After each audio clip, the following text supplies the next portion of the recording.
meer bij Ross Lee Finney, die een student was van Nadia Boulanger en ook van Alban Berg.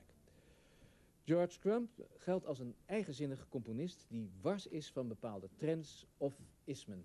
Welcome, Mr. Crumb. Thank you, thank you. Did you like this music? I enjoyed that very much. Yes. It was a little bit jazzy, isn't it? Yeah, very rhythmic, yes. Indeed.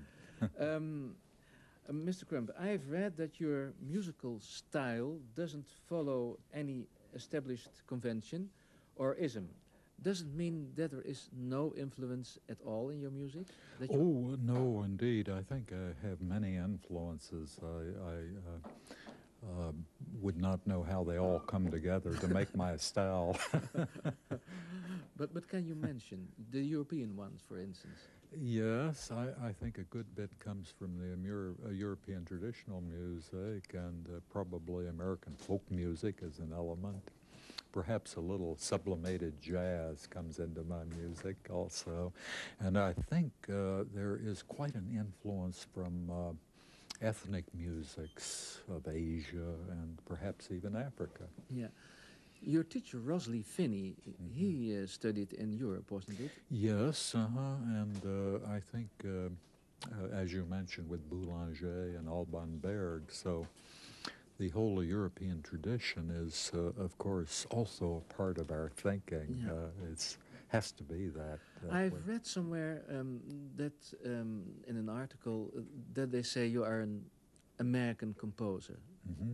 Do you feel yourself an American composer? Well, I guess I don't have the perspective myself. I think it's inevitable that my music perhaps has certain qualities that people would feel as American. I'm not sure exactly what these would be. Perhaps there's a sense of space in my music that somehow is associated with American. And perhaps the exploration of sound, isn't that true? I think so, yes.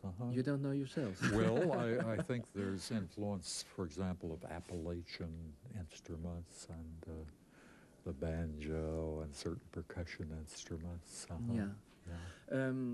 Also is that there are things outside music that are important in your the story.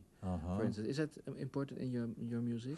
Well, I think there are, yes, extra musical things, yes. And of course poetry that I'm working with, Lorca's poetry. All of these images come into my music. Yeah, for Lorca was for a long time very important for you, the influence of his poems. Indeed, yes, many works are involved with the settings of the Lorca poetry. And of course the images and so forth in his poetry are very much connected with my own thinking. Yes.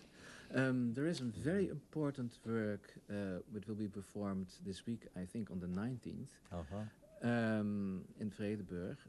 It's a work with the name Star Child. Star Child. What kind of work is that? Well, it's my largest work as far as the number of performers involved. It requires a greatly expanded orchestra a la Mahler, children's voices, and so forth. Yes. I have the score here, perhaps a part of it. I have seen in more of your works, the score is this circle. I will show it now. That means that a circle. Why are you writing in a way like that? Well, the actual circular music is a kind of cyclical music that goes throughout the whole work. It involves the string section of the orchestra. It's like a continuum that underlies all the other music. But does it mean that the people who play the music that they have the parts like this, or no? Actually, the parts are written out in a conventional horizontal fashion. But in fact, the music is constantly rotating. Yeah. One of your favorite instruments is the piano, isn't that true? Yes, indeed. Well, and therefore I think I will suggest that we go to Robert Nasveld, who will play one of your works. And dag Robert. Hallo. Robert, Ik denk dat zonder jou